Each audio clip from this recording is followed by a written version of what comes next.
Welcome to the Pat White Show.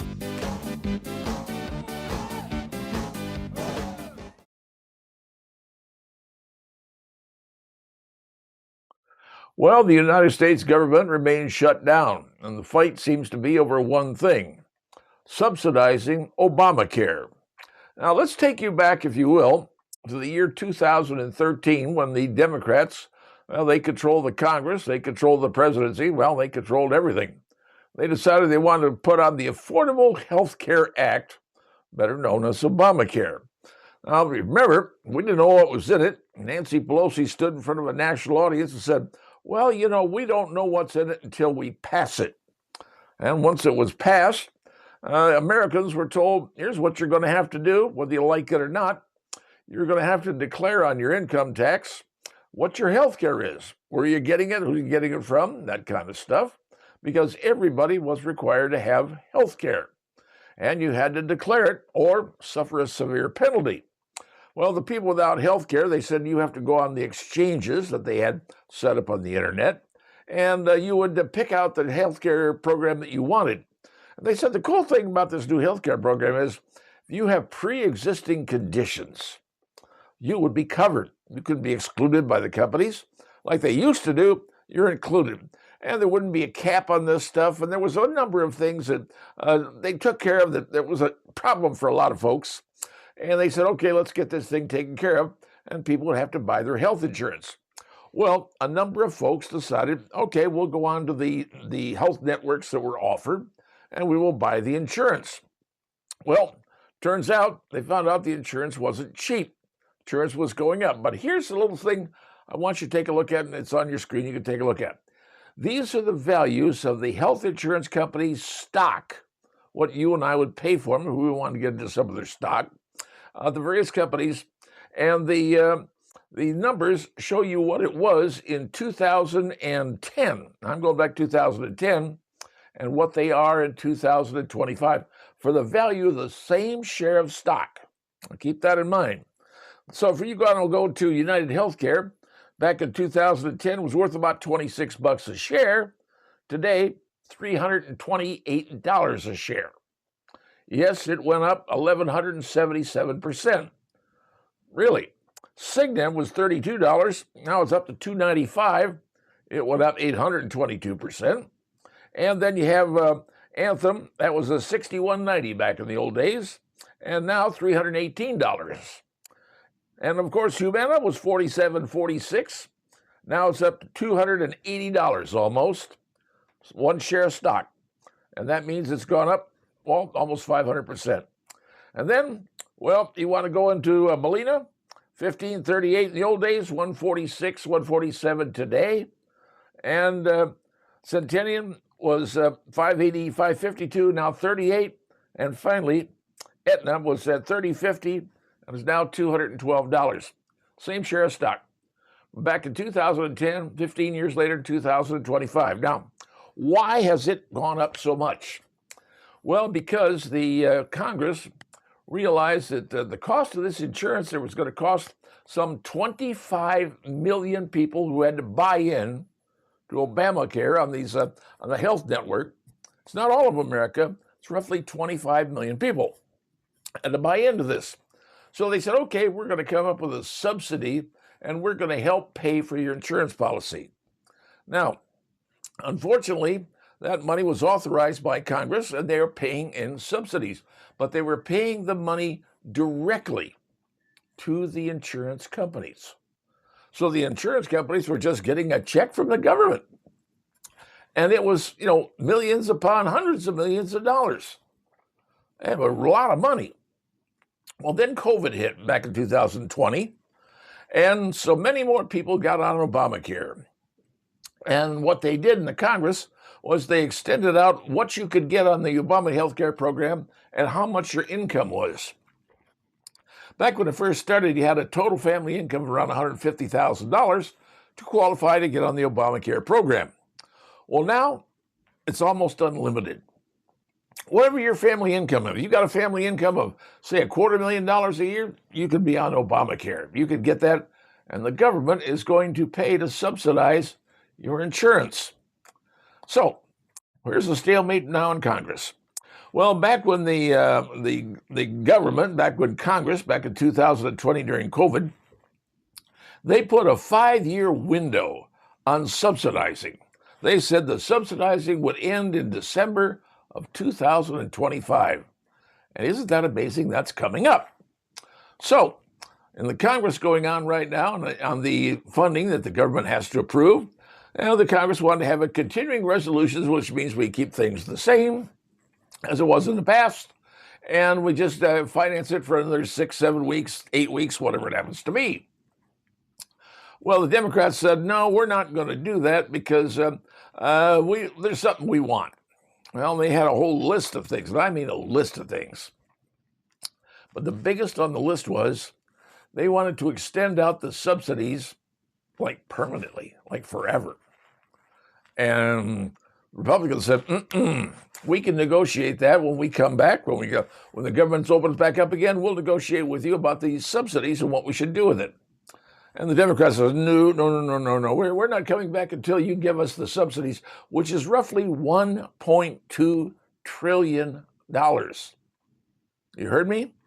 $1.2 trillion. So Republicans said no. So now the impasse stays in.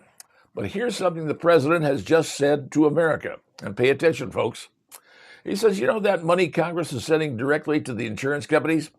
Let's send the money to the people whose insurance that we're writing the subsidies on. We're going to send you a check. Here's your check. Now, you go out and find the right healthcare company that works for you. Here's the dollars in an HSA, a health savings account. So you'll have a health savings account. You can use that to get your insurance. But that money would be going to you, not the insurance companies. Because right now the insurance companies are, well, heaven knows what they're doing with that money. You can see right now what their policies are now worth since they've been getting these subsidies. You're throwing money. And by the way, many of these insurance policies that people are getting, you got to have deductible of $10,000 in many cases before the insurance even applies.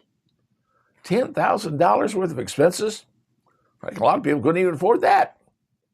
But so policies being paid, nothing's being paid out, everything's being paid in, the insurance companies get richer. Now, what do the insurance companies do with that money to ensure that they keep getting the money? Well, they could be contributing to senators or congressmen's political campaigns. Oh, Congressman, here's a donation of $250,000 to your campaign. Trouble is, all that money ends up somewhere. And why do congressmen and senators go in poor when they go into Congress and come out multimillionaires? That might explain to you somehow how it happens. But the insurance companies now are worth gazillions compared to what they were worth back in 2010.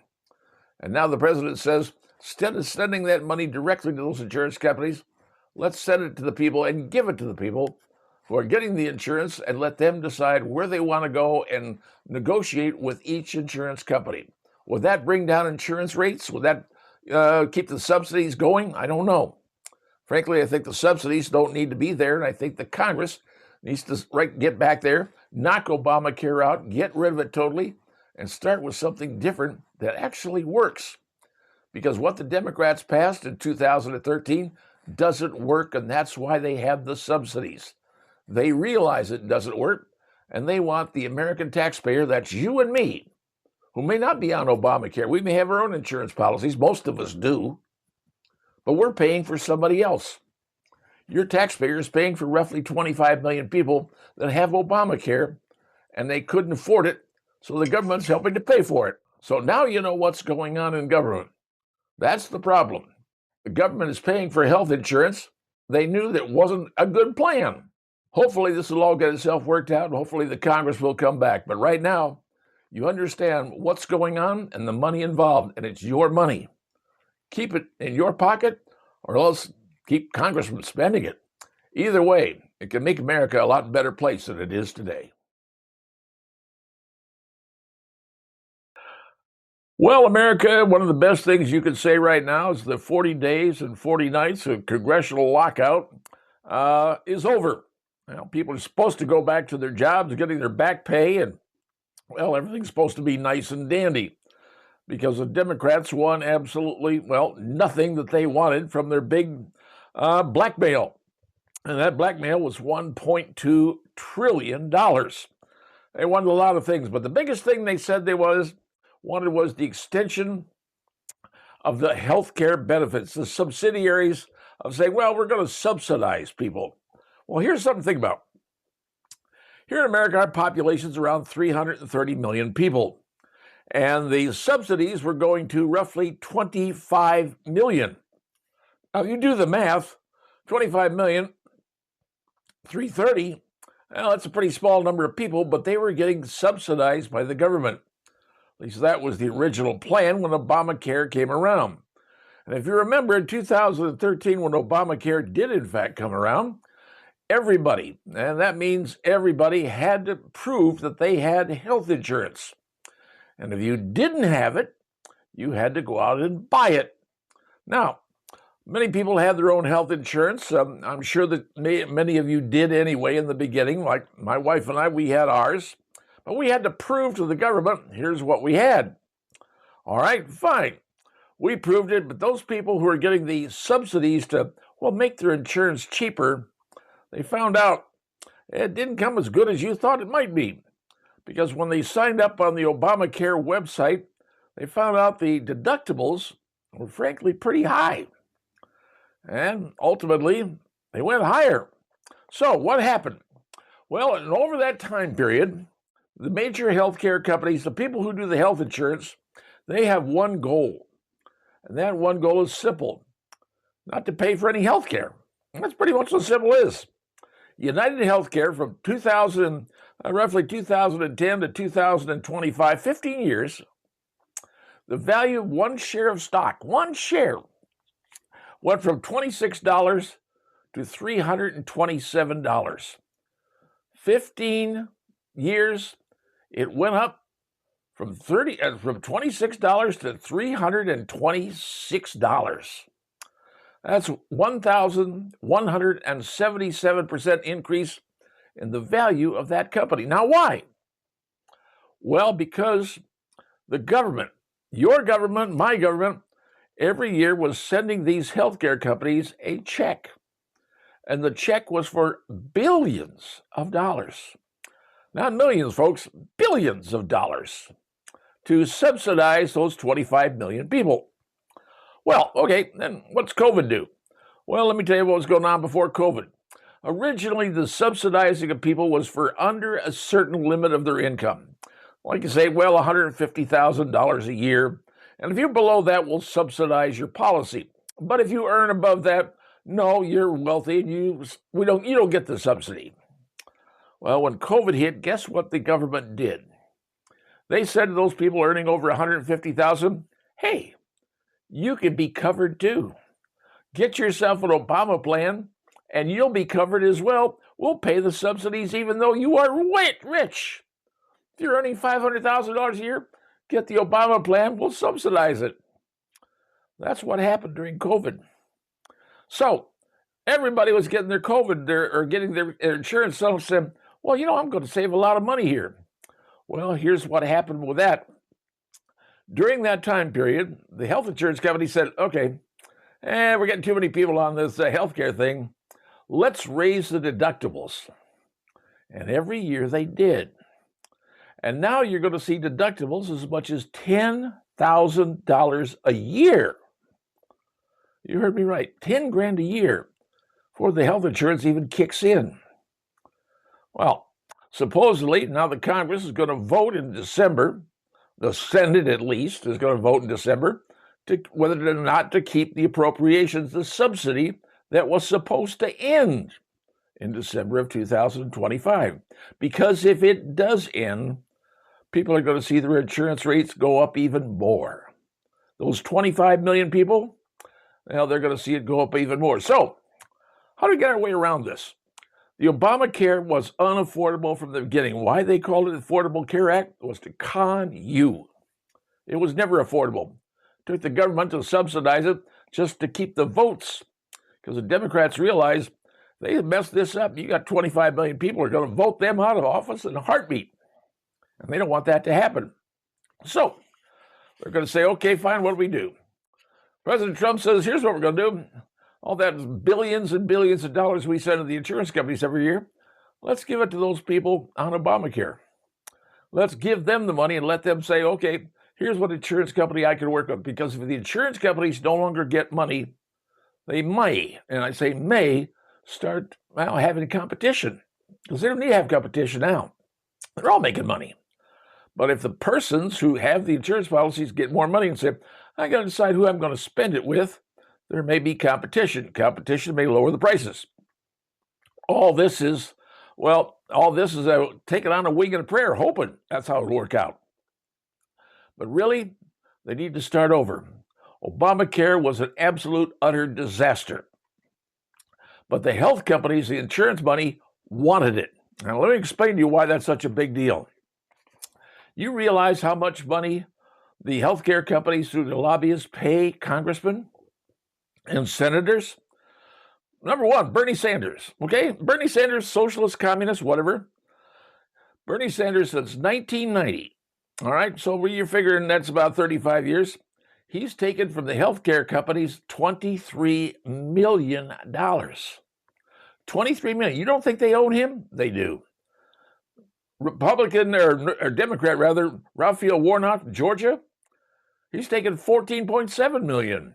Elizabeth Warren, $10.5 million.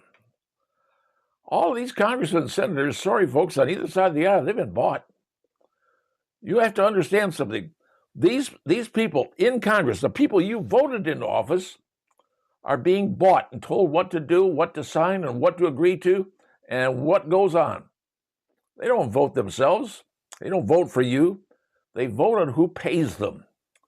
This is where, money corrupts. And when money starts corrupting you, you lose your value system. You'll do what you're told. Because if you don't, the money stops. And if the money stops, you don't have anything to get yourself reelected with because you don't have any money in your pouch. Because the truth of the matter is, sort of like Harry Truman said, you come into Congress and you end up being a multimillionaire. Hell, Harry Truman said, you're a crook. You end up a multimillionaire, you are on the take. And that's essentially what's happened. So, will people start getting money instead of that was going to the health insurance companies directly to them? Maybe. Laws have been introduced. Will they pass? I don't know. But in the end, we got to figure out something different, totally different, because the health insurance companies are making a boatload of money and don't care and don't want to pay. That's just the rules. The biggest thing is the baby boomer generation. I'm in that generation. We're all getting older. The older we get, the sicker we get. And the younger generations behind us, there aren't as many of you as there are baby boomers. So fewer people, they charge them more. That's how it happens. Now you understand what's going on in politics. Now you understand how it works. And unfortunately, you may be paying a lot more money unless you tell your congressmen and senators, this has got to stop. Understand what's going on, and hopefully we can all get this figured out together.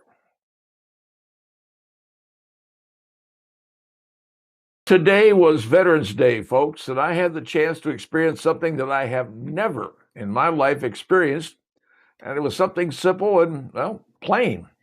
Today, my grandchildren and their school had a special parade. They invited members who were veterans of the United States military to drive through their campus of their school, and the kids would be standing aside the road and waving and showing up signs and doing whatever else that kids do from the ages of first grade through like sixth grade. So my son-in-law and my daughter and my wife and all jumped in their vehicle and headed off to their school. There was a long line of parade people coming in there, folks of all different genre, if you will. And my son-in-law says, hey, why don't we open up the sunroof and you can stand up in the center of the sunroof rather than waving out the side of the car to see all the kids on both sides of the road, which I ultimately agreed to. And I can tell you it was 32 degrees and it was cold. But I went up above the sunroof and sat there as we traveled around through the school area, through their parking lot and their driveway. And there were all these kids on both sides of the roads. and they were yelling and screaming and hollering USA, USA, had their flags and waving. And just being in that car, standing in that sunroof, waving to these kids was an experience like I have never felt before. Because I'm going to tell you something. I joined the military in 1970, and back then, people weren't waving and smiling and waving flags and yelling USA. Back then, people were actually spitting on soldiers because we were considered the worst of the worst. The Vietnam War was going on. And the attitude toward people who were military people was, well, we were a disgrace in a lot of ways. And that's what we felt back then. So in today's world, when people come up to you and say, hey, thank you for your service, you're not really sure what to say, because every time the flood of 1970 comes back into your brain, and you're going, how is it that today they're thanking you and back then they spit on you? Well, today the rules have changed, the world has changed, and now society has changed. And all I can say is to sit in that car and to stand in that car against those small kids. I told my wife, I said, I hope someday one of those kids who was at the parade will say to themselves, I want to be a pilot. I want to grow up and be a pilot. If that happens with one of those kids, boy or girl, doesn't matter. But if it happens with one of those kids and they say, I want to grow up and be a pilot in the United States military, then maybe I've done my job. Because it was humbling, folks. That's the only thing I can tell you. I don't think I've ever felt that way, and the emotions are very difficult to describe. But something I've done, and now I can say, hey, I'm proud. And I had two granddaughters who were standing among those kids. I don't know how they felt. I don't know what they said to their classmates, if anything. But all I know is that was an honor, folks. An honor I will never forget. And the stage of my life, getting some honors, well, pretty cool. But something you take with you. Will it carry on to the afterlife? I don't know. But it's something I was able to say, you know what? Maybe all that stuff that happened a long time ago is forgotten. And maybe today you can help guide someone in the right direction to serve their country, because so few people do it. So few do it. And yet those who do put a name on a check, and that check is open, and it can be filled in with their life. It's just something you understand about those who are willing to serve. I'm old. I'd do it again, but unfortunately, Mother Nature won't let me do that anymore. But for those who do, and those who carry it on, you have my uttermost thanks.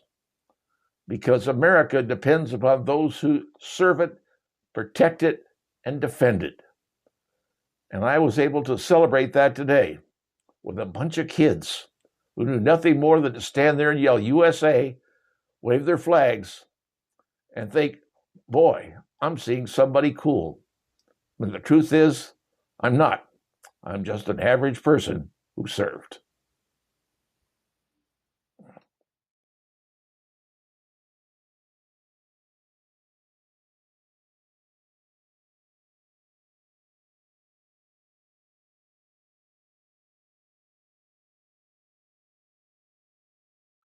Well, what do you say we talk about something that, isn't politics, doesn't involve the government, or, it does to a certain degree, but I'll explain to you why.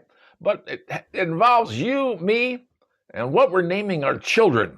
All right? Let's talk about that. According to the Social Security Administration, the SSA, and that is government, so I'll have to go with that. Well, they've been keeping track of the names of kids that were born. And they do this tracking and figure out, okay, who's the most popular, who's the least popular. Well, they went back to the 1990s. All right, that's like almost 30 years ago, if you think about it. 1990s, and determined who were the most popular girl names. So I'm dealing with girl names right here, not with boys' names, and I'll tell you why. Boys' names don't really change all that much. For the most part, we're still naming kids Michael, Christopher, and Matthew. That seems to be the top name for boys. That really doesn't change a lot over the years, and it hasn't. But what is it for girls? Oh man, it's a millennial change. All right, back in the 1990s, the number one name for baby girls back in the 1990s, Jessica. I don't know who that was named after, Jessica. Somebody. Now it could be anybody, Jessica. But that was the number one name. Today in 2024, 25, 574. Number one in the 90s, now 574. And let me give you some other names in here that you might find interesting. Number 6 on the list is Amanda.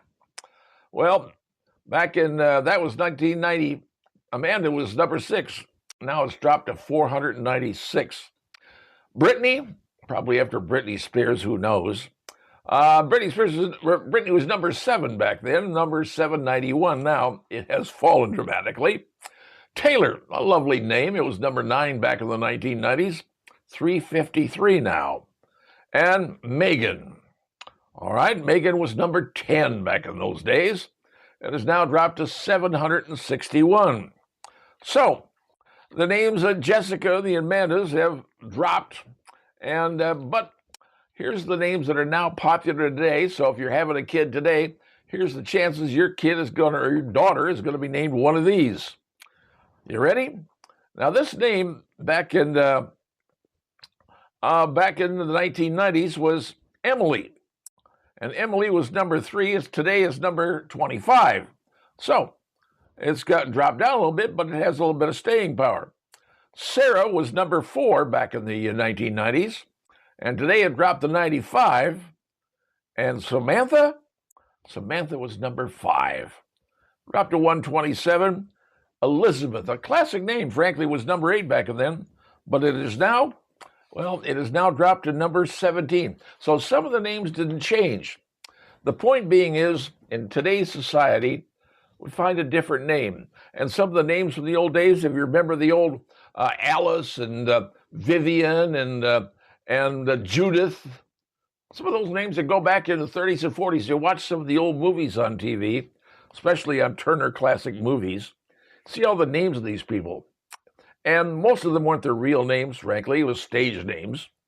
But they took the names that were popular in those days, and people named their kids after a lot of these movie stars. So you had those names, and I don't think we're seeing the name Tallulah. Guarantee on that one, I don't. But back in the old days, 30s, 40s, and 50s, well, people adapted those names, and there were names back from when my children were born back in the 1980s, and those names are different than even today. But today, names have changed, and they're following what parents want to have, and you're going to see the names like Sarah and Samantha, and like I said, Elizabeth. Those names still remain popular. But like I said, the boys are pretty much the same. They don't change over the years, believe me. Parents like to go with a standard name for boys, whether it's Michael, whether it's Christopher, whether it's a Matthew. Those are stately American names, strong names. Stephen, okay? You're not going to see any of these kind of Hollywood names that you get out there. You know, that's in Hollywood. Understand they've got their names, and I'm sure those kids that have those weird names in Hollywood are probably not pleased with their parents, saying, why in the heck did you name me, Moon or whatever? Because they have some strange names. But today, the names are changing from the 1990s. Some of the classics still remain. But if you're having a kid today, you're looking at a whole different name series. What was once great, what was once the standard name, is now passé. That's how things work in America. That's how things work in the world. Everything changes, but eventually, everything that's old becomes new again. Just wait and watch.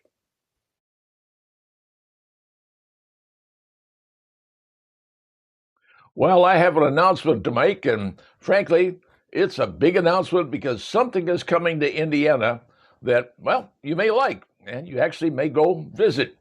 Well, no, it's not the new Academy Sports opening up on Coliseum Boulevard, although that is a pretty big thing because Academy Sports is a big-time sports. They have about everything you could possibly think of. They've been around pretty much the United States in the South and the Southeast, working their way up here. There's some in other parts of Indiana, but we're finally getting our own in Fort Wayne, opening up this week. Now, they got everything in there, trust me. But there's another thing coming that I got to tell you about because it's even bigger than Academy Sports, at least in my opinion. What is it? Buc-ee's is coming to Indiana. Now, many of you are going, what is he talking about? Buc-ee's? Yep.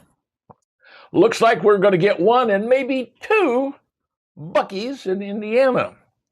Now, if you all never been down to a Buc-ee's, they're mostly down in the southeast, and I think they're headquartered down in Texas or somewhere around there. They're a Southern company, but they're like a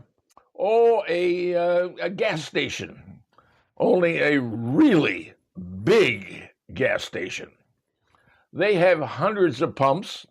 Their store, you think of when you go into a gas station, like they have a kind of a big store, they sell you convenience things, you need to get some soap or some bread or milk or what have you. This is Buc-ee's, and it is monstrous. And I mean thousands and thousands of square feet. It is monstrous. They have people working in there. They make some brisket. They have food ready to go. I mean, brisket sandwiches to die for. The food there at Buc-ee's is incredible.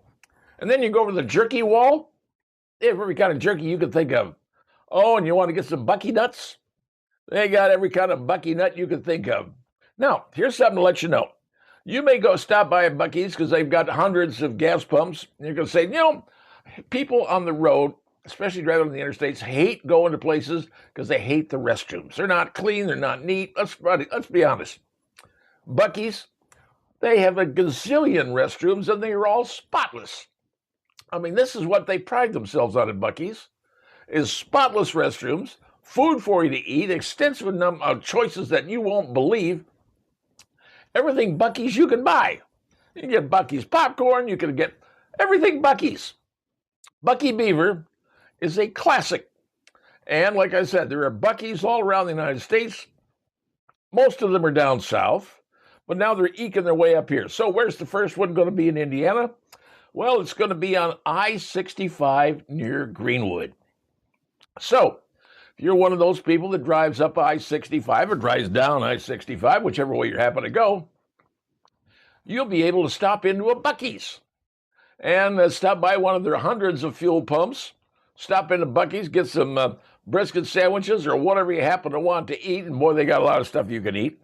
Peruse everything. You're going to go in there and believe it or not, you're going to spend money. That's just Buc-ee's. Now, they don't have any place where you can sit there. You get your sandwich or whatever it is you got. You go out to your car to eat or whatever. But Buc-ee's is opening up on I-69 over there near Greenwood. And apparently they're eyeing a second location up in Whitetown. So Whitetown area, that's where they're potentially looking at another Buc-ee's. Will Buc-ee's ever get north, close to the Indiana state line and with Michigan? I have no idea. Would it be neat to see a Buc-ee's on 69 somewhere between Fort Wayne and the state line? It'd be pretty cool. Will it happen? I don't know. I'm just telling you what's going on right now, folks.